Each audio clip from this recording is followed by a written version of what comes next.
Peace, peace, peace, peace. Arson, make sure you subscribe to my page, Arson, Arson. Uh,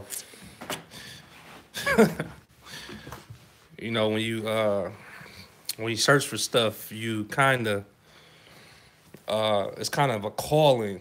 It's like with us researchers. Uh, just speaking from me personally, and whoever has a passion for just learning and researching and just being a vessel here to just obtain this information. Um, Kind of this information chooses you. You know what I'm saying? It's like you always want to break down different forms of mind control because you know that you're an earthly being and you know that you have this confused earthly mind, and you know that there's always little tricks. You think that you're getting a step closer to consciousness, then it pulls you right back. And you be like, oh, okay, I understand now. I understand why they made that conscious. You know what I'm saying? Or I had to understand it this way to get to this point so I can understand it this way. Because the last way had me in a perception or in a mindset where I wasn't moving forward. So now, as I break down this etymology of words, we can move forward in some of these key words because one thing that I know about words is that they're spells. And especially they have more power when you write them down or when you use them or when you express them with your own chi, with your own energy, with your own voice coming out your own throat chakra. And so all these words have power.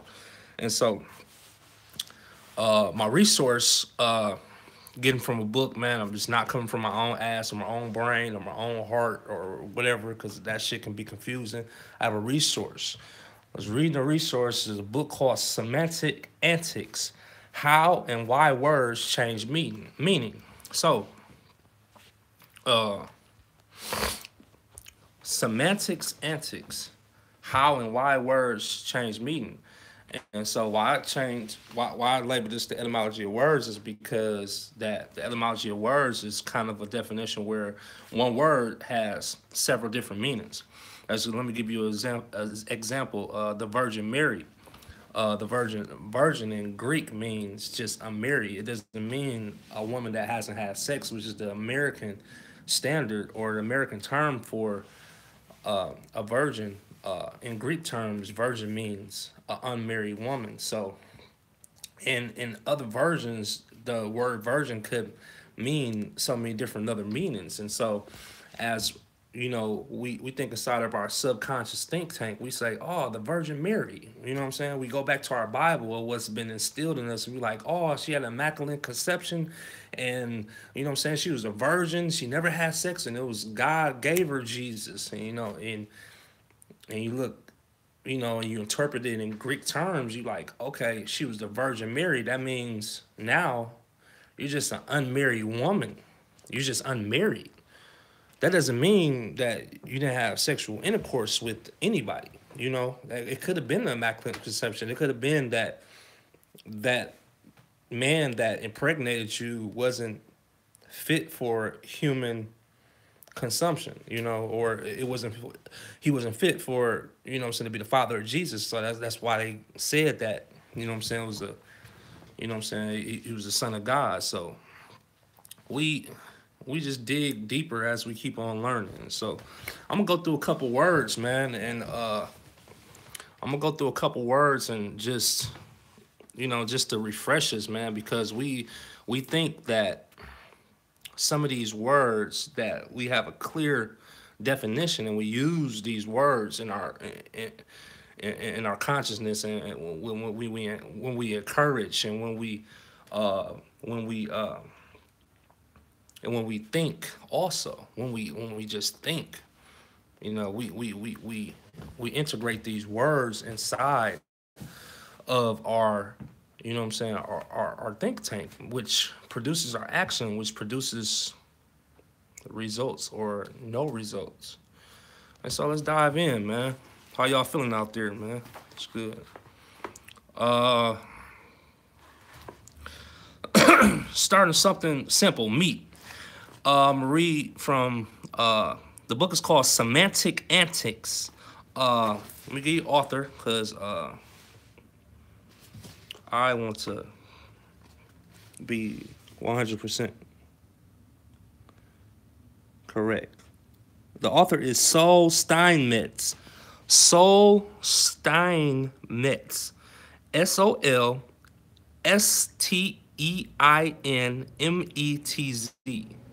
Sol Steinmetz. And so we're going to start with the first word, which is simple, which is meat. Meat. Like the meat you eat. Meat. M-E-A-T. Meat. So it says meat was originally a term used to describe any type of food.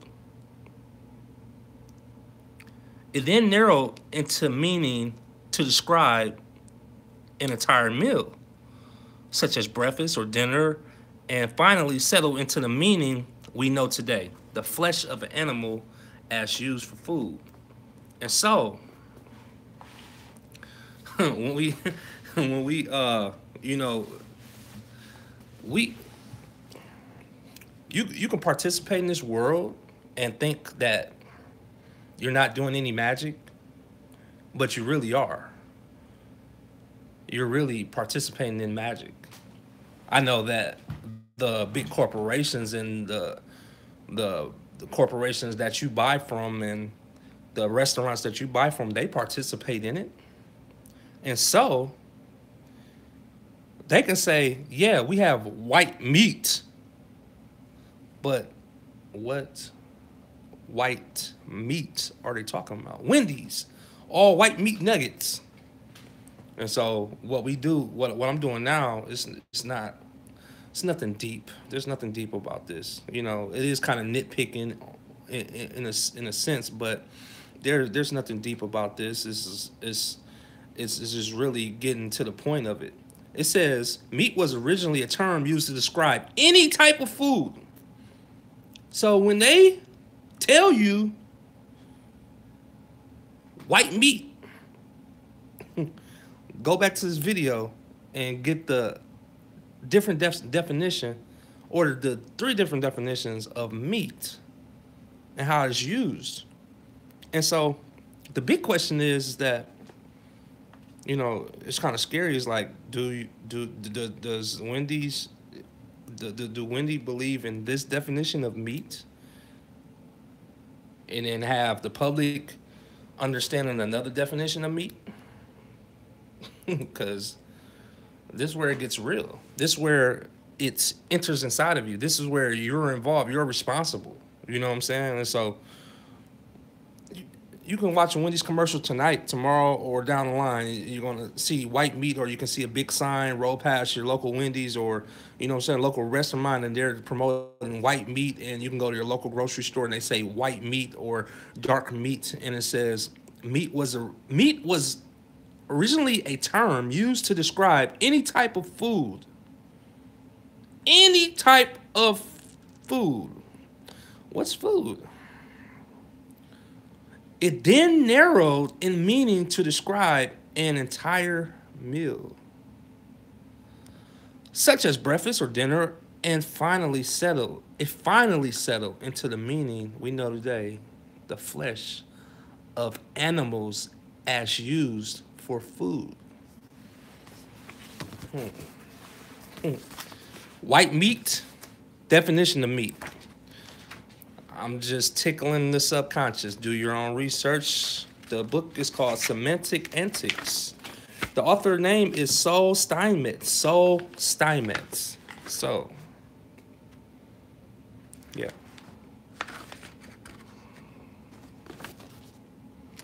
All right. Let's research some other words, man. Break this shit down. I'm just gonna go through a couple. I'm not gonna give you the whole fucking book. I'm not gonna do it. But excuse me. I am gonna go through some couple words just so we can just get on the same page and kind of learn together. You know what I'm saying? The reason why I am going live is because it just fucking blew my mind. You know what I'm saying? Just to be honest with you. You know what I'm saying? And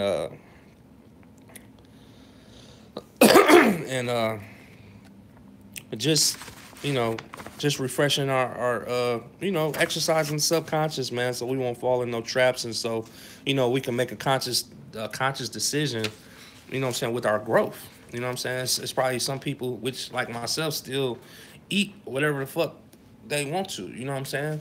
And I I use a method of flushing out. You know what I'm saying? I flush out continuously, and so with me flushing out, I justify myself on eating bullshit sometimes.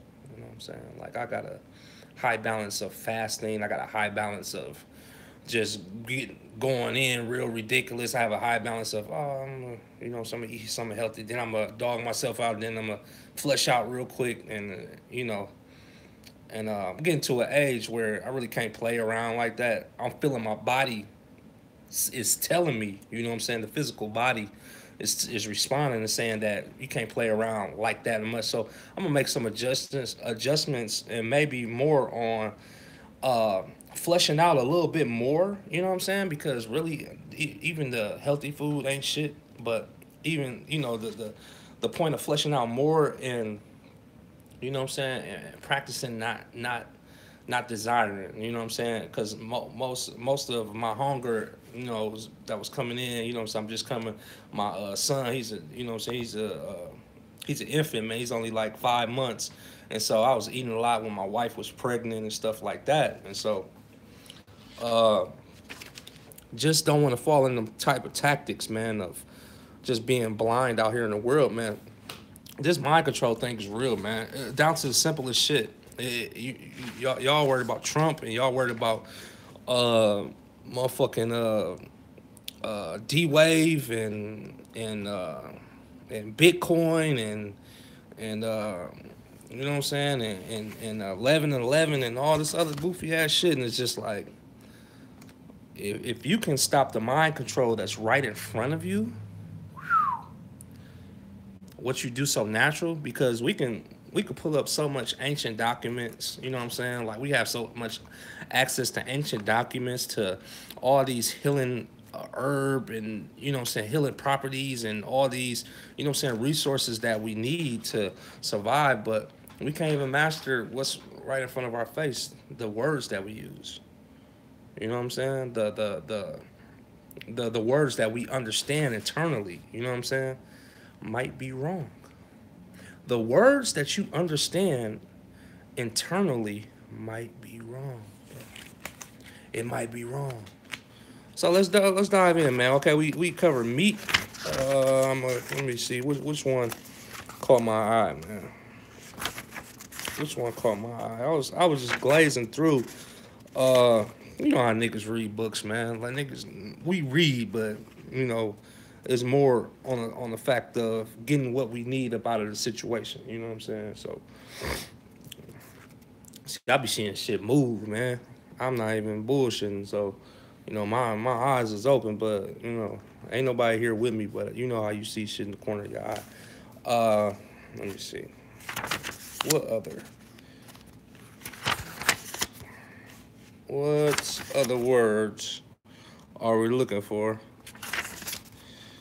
All right, let me see. We in the B's, awkward. Let me see, man. I want to see what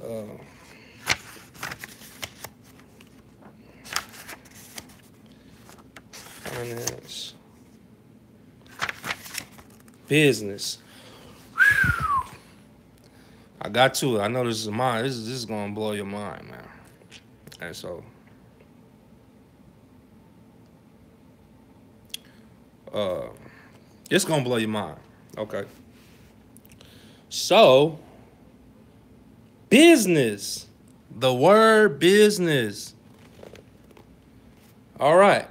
So they said there was something prophetic in the original meaning of the word business, since it meant anxiety, distress, uneasiness, when the first when first used in the Old English in the form busyness. The word was derived from Old English by sig, anxious. eager, careful,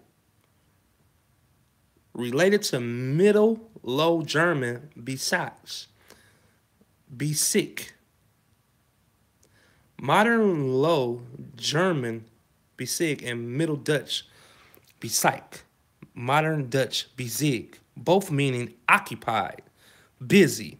Curiously, the literal meaning of business, the quality or state of being busy with something, did, didn't appear until about 1350. This meaning was generalized 1400 to anything that keeps one busy, especially serious work, as opposed to a pastime or recreation, as in business should alternate with pleasure. So the most common meaning today, which it means a commercial enterprise, is first founded in the 1700s.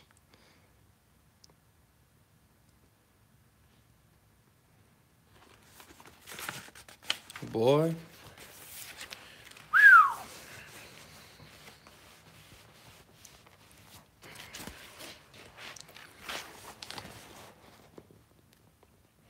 They took something that was meant for bad and made it good.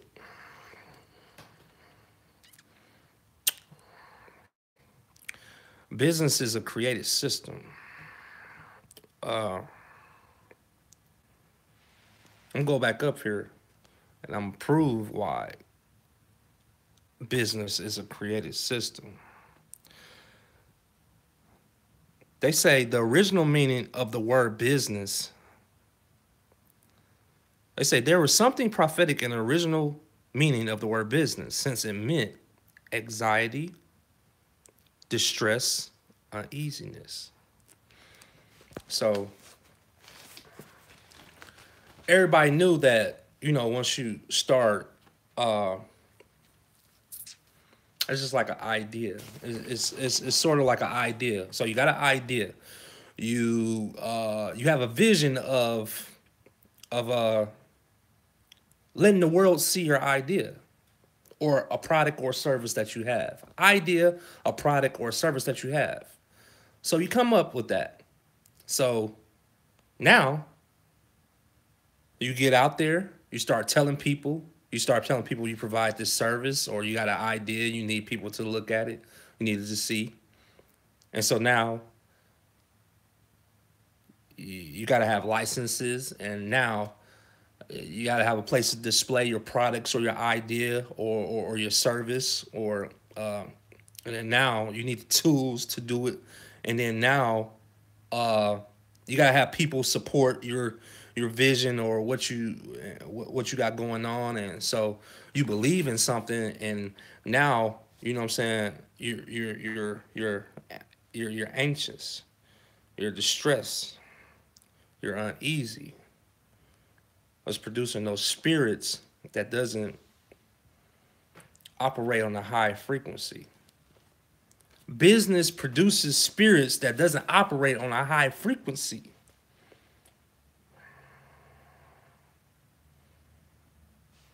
And so for all the people that's so infatuated with business, the business is gonna take care of itself. That's what my motto is. And it's just like there's steps to business. There's licenses. There's all these little things that takes care of business and it operates a certain way. Your main concern is keeping business afloat, to keep it continually, to keep it consistent. You know what I'm saying? And that's where the anxiety and the uneasiness comes from. You know what I'm saying? It comes from that, And the people that are in business, 95% of the people that are in business, they are, anxious. They are distressed. They are uneasy, And then the most common meaning today is a commercial enterprise. It was turned positive. It's just like, it's good to go in business. It's good. You get a business tax, and, you'll be free. You'll be free to free to do whatever you want. You can hire employees to take care of your work, and you can sit back and take care of the vision. And it's just like the etymology, though, just the original spirit behind it. The original spirit behind business was that, yeah, it is anxiety, it is distress, it is uneasy. So people back in the era where in the old English era, back before the 1300s, they they operated business a little bit different. You know what I'm saying? I want to say, what I'm saying. I don't think that anything associated to business people didn't want. You know what I'm saying? I think the things back then when it had that spirit on there, the spirit of anxiety, distress, and uneasiness, when it had that spirit, I don't think a lot of people, what I'm saying, really ran to business or really wanted to be a businessman. You know what I'm saying? You want to be a anxious, distressed, and uneasy man. You want to be a businessman. And so, and that's what goes on. Business isn't easy. You know what I'm saying? It takes long hours. You know what I'm saying? I stay up long hours. You know what I'm saying? I do things that nobody else would do for my business. You know what I'm saying? And it does create that sense in some cases, but I it's the point that I understand what I'm getting myself into. And so I am easy, you know what I'm saying? I'm not anxious about anything. I do take my time. I do plan out, you know what I'm saying? It's not it's not a big strain for me, you know what I'm saying? But I did operate, setting up other businesses when I started out, when I was under a mind control of business. I operated out of these spirits. I was anxious. I was distressed. I was uneasy, you know? And so we we have to operate. What up, man? Depolarized Sheba, what up? So we have to operate in a sense of knowing where that mind control comes from. We're talking about the etymology of words and where does this business aspect come from? The word business comes from you being anxious, distressed, and uneasy. Where in most the most common meaning today is that what I'm saying, it's a commercial enterprise. It's something that you can hold value to, what I'm saying, something to be proud of now if you got a business. But we forget about these three spirits or all these spirits that business creates. And that was the original meaning of business. And so we have to look back in our think tank and say, is business good? Any business, is it good? Because we did, we once had a barter system too, you know what I'm saying? And that was business in a sense, you know what I'm saying? But I don't think yeah, you definitely got to operate within the matrix, man. And that's why I'm breaking it down like this. It's just like, us spirit beings have to, what I'm saying, understand what, little subtle mind controls we're under. You know what I'm saying? It's just like, I was breaking down the word meat earlier. It's just like, it's just like we like say somebody didn't eat pork, and they say, "Oh, I'm gonna go get the white meat, chicken," and it's just like if you don't understand meat, if you don't understand that meat was any type of food, a term used to describe any type of food, you would think twice about you getting that white meat. You might be better off eating the pork chop. Shit. And it's just like it's subtle mind controls that we got to get out of. You know what I'm saying? It's nothing. There's nothing sweet. We're on these big subjects of flat Earth and uh, these big subjects of D-Wave machines and these big subjects of cryptocurrency and Donald Trump and you know man that's the that and that's what I attack. It's just like I I never want to be the biggest fish, or I never want to know it all. You know what I'm saying? Because people that know it all, or that I thought that knew it all, and I got information from, and as I keep on learning, as I keep on digging in, it's just like I see what kind of mind control they were under as I keep on going. You know what I'm saying? So the the biggest fear is not, being under mind control. Is the biggest fear is just, what I'm saying, not knowing. It's not knowing, you know what I'm saying? It's just, we got to still have that daily hunger of just wanting to know, you know what I'm saying? And we can never be content with consciousness, man. This conscious shit ain't shit. You know what I'm saying? It's just like everything, even this book that I got. You know what I'm saying? It might be wrong 2 years down the line, but right now it's shedding some light. You know what I'm saying? Let's look at the word budget. Budget. A budget takes the fun out of money, wrote the American author Mason Cooley in his City Aphorism, 1994.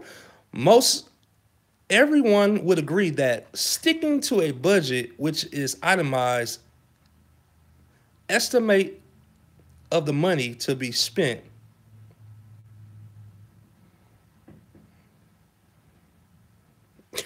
Nah, man. Well, matter of fact, yeah, I am. I am a builder. You know what I'm saying? But not the mason you talking about, bro. Money, estimate of the money to be spent in a certain amount of time is no fun. This use of the word budget made its debut in 1733. The word budget made its debut in 1733, the Great Britain, when a chancellor of the Ecuador, Sir Robert Walpole, presented his annual estimate of the revenue and expenditure projected for the coming year. He was then said to have opened the budget. Excuse me. The phrase was a reference to the original meaning of budget, which in 1430, when the word was borrowed from French, meant a pouch, a bag, a satchel, a wallet, usually made of leather. Budget was borrowed from Middle French boyget, small bag, wallet, diminutive, or bag, leather bag or pouch. So, thanks to Sir Robert Walpole's transfer of the meaning of the word budget from a wallet to an estimate of finances, a budget always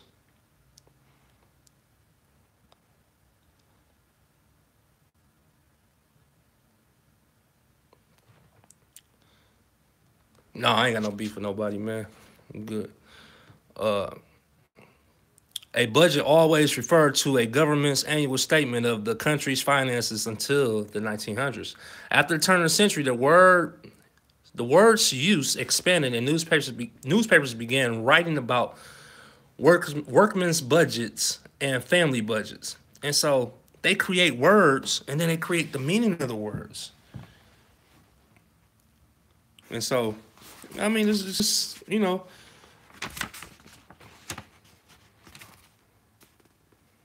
so we just covered business, man. Word, word.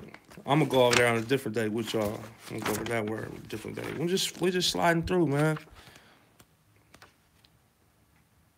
For sure, words, swords equal spells, and that's what I explained at the beginning, man.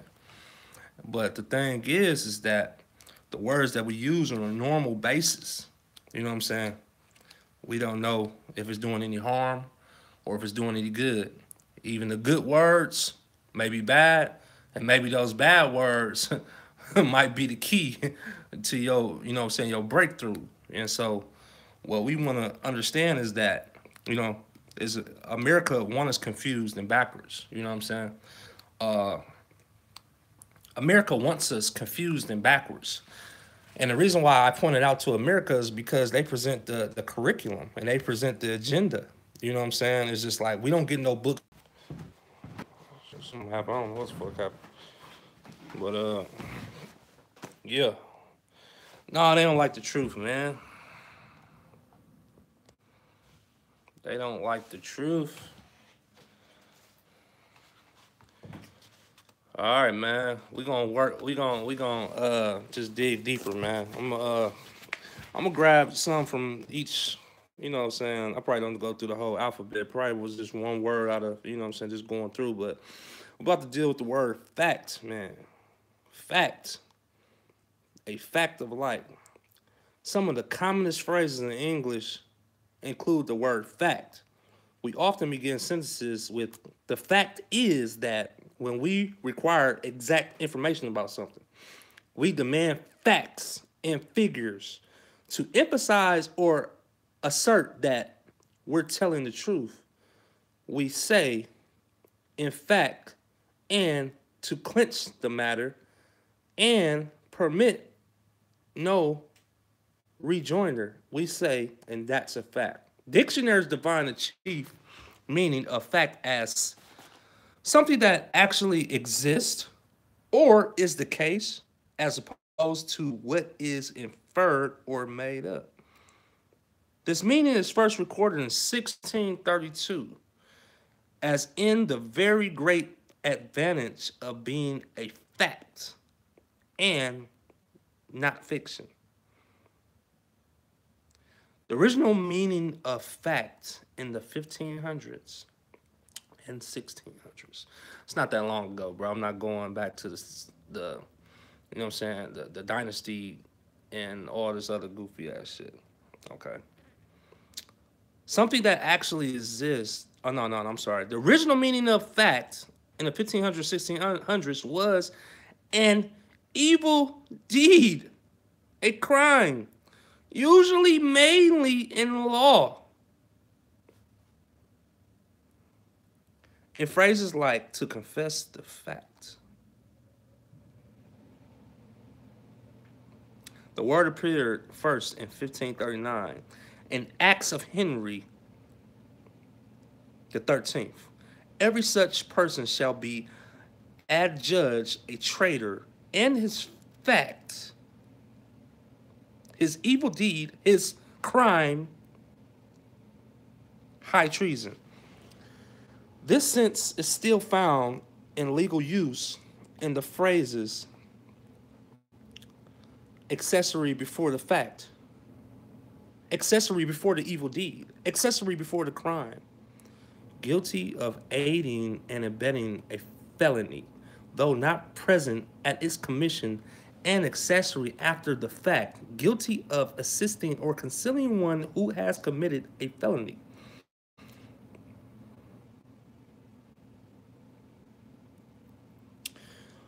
The change from an evil deed to any deed or action, the change from an evil deed to any deed or action occurred through the influence of the words Latin sources factum, meaning a thing done, an occurrence, an event derived from factere to do. So fact, the word fact was first an evil deed and a crime, usually used mainly in law.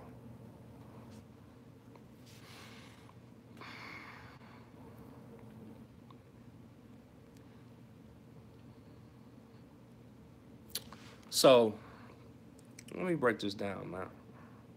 So the word fact means evil deed.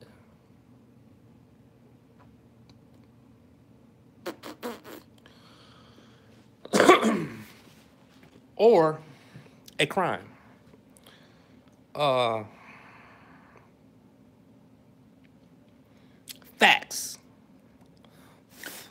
Facts. Facts, son.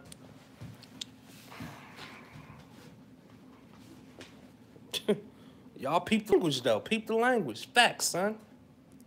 Peep what you naturally say, fam. Peep what you just do on a regular basis. All the way down to how you answer the phone, make your toast, you go to the coffee shop, when you turn on the heat in the car, when you go visit your mom, when you go visit your auntie, your cousins, when you go to Walmart, when you hold little small conversations with people in line, when you go to church, when you go to the mosque, when you go to, you know what I'm saying, any group or organization. Look at the little small things that you do.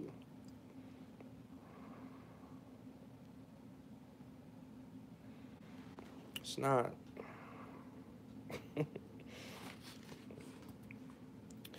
See, this is inside of our mind. This is not a book. These are words that we use on a daily basis. These are words that's already inside of my mind, inside of our mind. So, with anybody combating, what I'm saying, if this is or if it ain't, or if it, might be fake, or I'm saying, I'm getting my resource from a book. This is something you use. This is something absolutely that you use every day. And so, just gonna keep moving forward. Facts, son. Facts.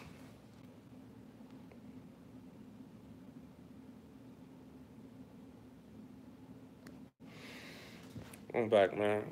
All these fucking phone calls, man. I'm a HVAC tech too, man. So I get a lot of phone calls, man. I try to balance this matrix in my business and my all my personal affairs with this one phone, man. But when I have something to say, this is my important aspect of just releasing light and releasing love and releasing just information, and having a platform to do that, man, which makes it, everybody thought the internet was evil when it first came out, but I'm using my evil for good. It might be all kind of radiation, and what I'm saying, this might be good, bad for me. It's probably vanity that I'm just sitting up here looking at myself. I'm not looking to actual people. I'm just looking at myself look a certain way, and I guess I'm talking to a lot of people, or at least the people on YouTube. Says I have zero people looking, but I'm just gonna continue. Uh, Word flirt, flirt. I'm a, I'm a, I'm a, I'm a flirt. You see me walk up in the club, I'm a flirt. And then see me roll it on the dubs, I'm a flirt.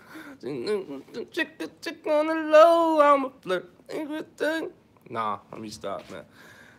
Flirt, flirt, flirt belongs to the cluster of onomatopoeic or imitative words that begin with fl, fla, fl, and indicate quick motion, such as flick, flip, flit, flop, flutter, flurry, and fly. Uh, it indicates a quick motion. The fla, indicates a quick motion. So remember that. It indicates a quick motion. And so I'm dealing with the word flirt. Uh, an early meaning of flirt, recorded in 1570, was to flit from one object to another, followed by the noun flirt. The early meaning of flirt, recorded in 1570, was to flit from one object to another, followed by the noun flirt, meaning a sudden movement, a darting motion before 1592. According to the OED, the current meaning of flirt, a woman of giddy or flinting character. A woman. But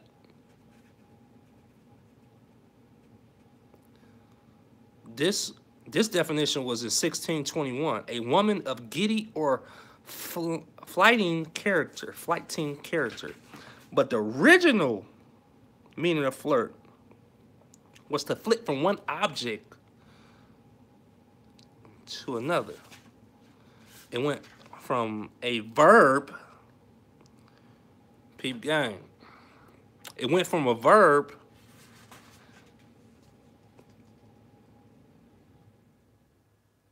to a noun. Uh, or is just one of those words that has those that can be a meaning for a verb and a noun. So that's my mistake. It could be. So when you say I'm a flirt, that means that's a slang word for saying I'm flirting, which is a verb. And so developed from the sense of a sudden movement or darting motion. This was followed by a woman of loose character as in a town flirt, or by a woman who plays a courtship or practices coquetry.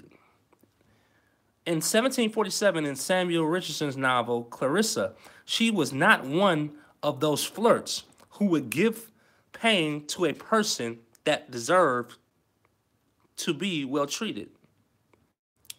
The corresponding verb to play at courtship, practice courtery, concordery, is first found in 1781 in Derek Garland's prologue to Sheridan's School of Scandal.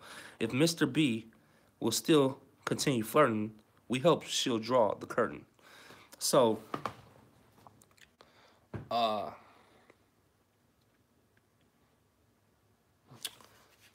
back to his original version so we can get a better understanding of flirt. Flirt meant to flint from one object to another.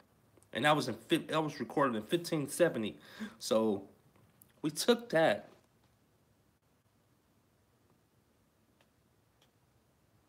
but basically this is telling us that they're looking at a woman as an object. It says to flint from one object to another.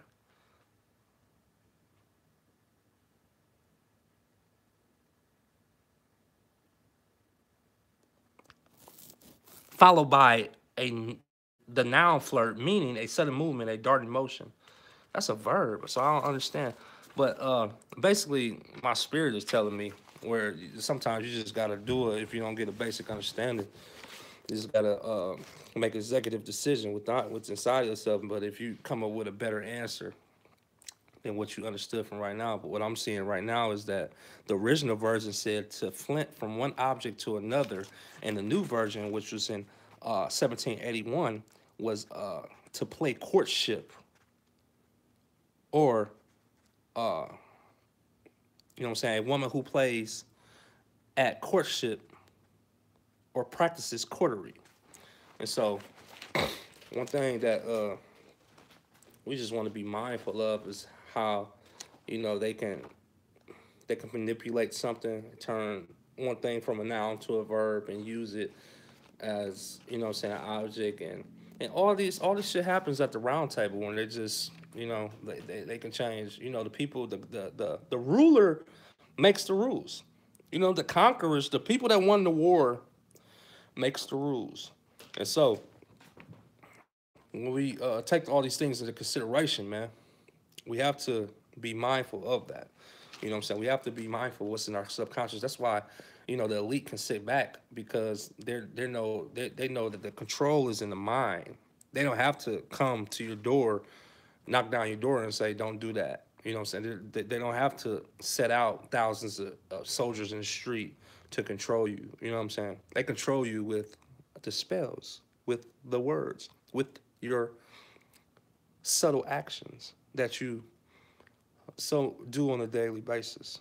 You know what I'm saying? I question everything. I question everything that I do. I question everything that I do so natural that I don't want to be so mundane that I'm just in sudden. I'm in constant transformation. I'm in constant elevation. You know what I'm saying? I'm in constant meditation, meditating on things uh, that may be good for me, that may be get bad for me. Too much good ain't good, and too much bad, you know what I'm saying, ain't so bad. You know what I'm saying? And so we have to check these things. What works for you, it will work. It all boils down to what works for you in this realm. You know what I'm saying? At this time, in this space that you're in. You know what I'm saying? You might be holding yourself back because you haven't tapped into this untapped energy that is still available to you, but you have a perception that is evil, but you just haven't tapped into it. There's certain words that you haven't tapped into. There's some abracadabras that you haven't manifested, or you just haven't tried. And so it's up to you. You got one life, you know. You sit up here and be fearful, you know. You can sit up here and be comfortable with using these things, but until we attack these subtle things that's in our subconscious mind, because that's where the magic happens, and that's where the awakening and the cleansing happens. We'll, we can't. We'll stay in that same place, and so we'll move forward, man. So that was flirt. That was just a simple word, and I know that you know the word gang, gang, gang, Gucci gang, Gucci gang, Gucci gang, Gucci gang, Gucci gang, Gucci gang, Gucci gang. Ah. So, except when used informally for a group of close friends or associate, we're talking about the word gang. Gang refers chiefly to a group of people associated for some criminal and or antisocial purpose, as in a gang of thieves, a gang of juvenile delinquents. In 1976, the phrase Gang of Four became notorious as the nickname of four Chinese communist leaders who were discredited and humiliated after the death of Mao Ting Tong. The epithet even generated a fascist, self-contradictory name, Gang of One, which was used as the title of two books about China.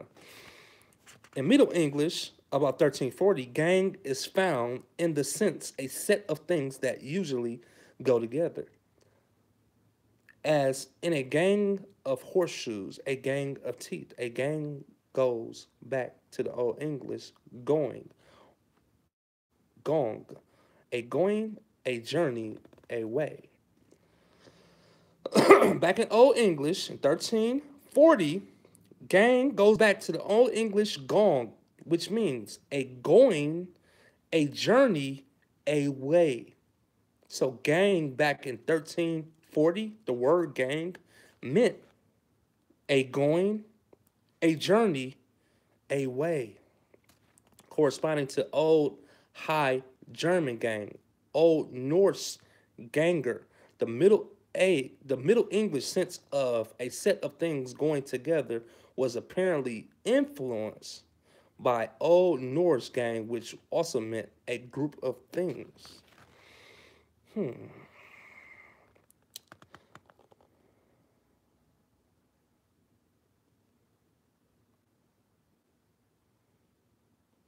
So as we break down that gang, so in our era, or in in our era, gang meant a group of people where in when it was first originated, when it came up with these words, it was originated as a going or a journey, a way. You know, it uh, it changed from, it goes from an adjective to something that manifests into a noun. You know what I'm saying? Uh, it gets deep, man. It's something that we have to be mindful of. You know what I'm saying? And so, yeah, gang, you know, went from it used to meant a way, a going, a path to take. You know what I'm saying? Which it probably still do. You know what I'm saying? Like when people join, like you break down the science of, you know what I'm saying, of you know what I'm saying, little shorties joining the gang, or you know what I'm saying, or when you were younger you joined the gang. I know I was, I joined the little gang. I didn't, I wasn't good at it though, but I did get jumped in. I did get my ass whooped for being in the gang, you know what I'm saying? And all my niggas know, you know what I'm saying? But I didn't represent it like that because I did the ritual, but I didn't get any tattoos or any shit like that, you know what I'm saying? I got beat up by the OG, you know what I'm saying? I had to walk through the line and get my ass whooped and get knotted up. I had to tell moms that I got jumped and all this other stuff, and, you know. But when you join a gang, you're looking for a going, you're looking for a a journey in a way to just come together. You just want to come together, and you got a whole nother, when joining the game, you just got a whole nother agenda of, you know what I'm saying, of operating in life. That's what you want to do. When people join the game, they just want to belong. They want, they're trying to find their way here, out here in this life. You know what I'm saying? So you look at, you know what I'm saying, the temperance of these young men, and the, you know what I'm saying, of, you know, of these cats that join gangs and stuff like that, man. That's how they're feeling. You know what I'm saying? But it's got changed to a group of people. You know, it doesn't even break down the science of why people, you know, why it was formed and called a gang. You know what I'm saying? It's just like when you seen a gang back in the day where it meant that it was a journey. If you saw a gang, like if you can imagine a gang back in 1340, their whole motive was a journey, a way from this matrix. That's what it meant. It was a journey or a way away from this matrix. Let's keep digging, man. Let's keep digging. Let's see what we got. Let's see what we got. Genius. Genius. Let's break down genius. Okay. The word genius invokes for most of us the image of an individual endowed with extraordinary mental, artistic, musical, or other gifts. Einstein, Da Vinci, Shakespeare, Mozart. However, in the 1390s, in the pagan belief prevalent in ancient Rome, a genius was a guardian or protective spirit or God assigned to every person at birth. The word's source, Latin genius, guardian spirit, or deity, characteristic, inclination, or disposition, was derived from the root of gigner, to beget, produce, related to genus, race, stock, kind. The genius was thought to govern the person's fortune and determine his or her characters in life. A natural extension of the original meaning was a person's character, inclination, disposition, or turn of mind, which appeared in 1581 in Sir Philip Sidney's An Apology for Poetry, where he writes, "A poet no industry can make, if his own genius be not carried unto it."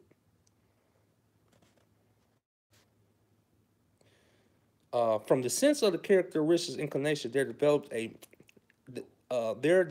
the mid 1600s. The meaning natural ability, aptitude, or talent in phrases like a genius for mathematics, a genius for science. In the mid 1700s, the meaning was extended to a native intellectual or mental power possessed by the greatest thinkers, artists, scientists, etc. According to Thomas Carl, genius means transcendent capacity for taking trouble, first of all, often misquoted as genius is a infinite capacity for taking pains. A perhaps more famous statement is Thomas Edison's: genius is 1% inspiration, 99% perspiration. In common meaning, a person endowed with genius, however one defines it, also came into use in the 1700s and in 1711. Joseph Addison poked fun at its overuse by writing in The Spectator, "There is no character more frequently given to a writer than that of being a genius. I have heard many a little sonneteer called a fine genius." So, genius, its original term, in our era, its original term means, uh, they broke down three different meanings. Uh, the Latin source, the genius was thought to govern the person's fortune and determine his or her character in life. Uh, in our era, the term genius evokes the image of an individual endowed in extraordinary mental, artistic, musical, or other gifts. Uh, so the word genius means an individual endowed with extraordinary mental, artistic, musical gifts. Another meaning was genius was thought to govern the person's fortune and determine his or her character in life.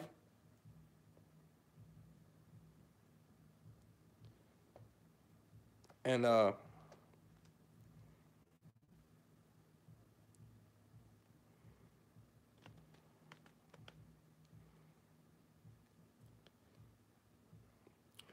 and according to Thomas Carl, genius means transcendent capacity for taking trouble. Taking trouble for just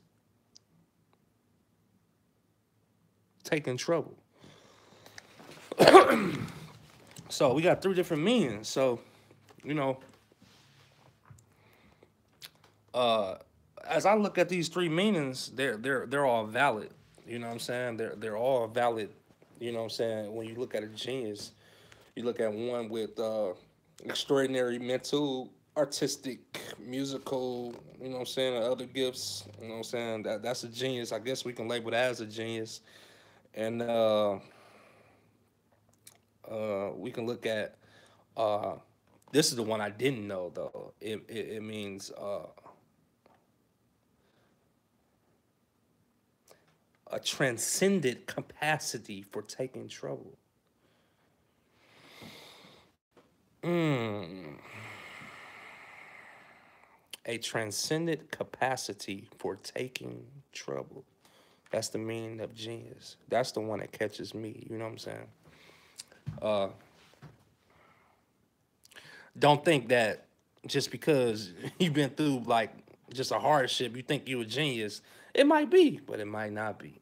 You know what I'm saying? We can't fall in love with uh, these things that kind of, you know, sometimes it lines up with our ego, but sometimes it lines up with our spirit. You know what I'm saying? And whichever one it hits, you know what I'm saying? Because it lines up with me. You know what I'm saying? I've been through a lot of hardship. You know what I'm saying? And I took it like a Jeep.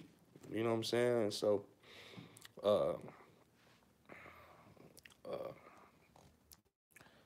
you know that kind of hit my spirit, and it's just confirmation. You know what I'm saying? It's just like I, I take this with a grain of salt, and I keep moving because I have another definition of genius that it's not in this book, and it means demon. Demon and genius are coincide words. You know what I'm saying? And so the word demon means genius, and so that's it for today, guys. I'll be back. Signing off. Peace.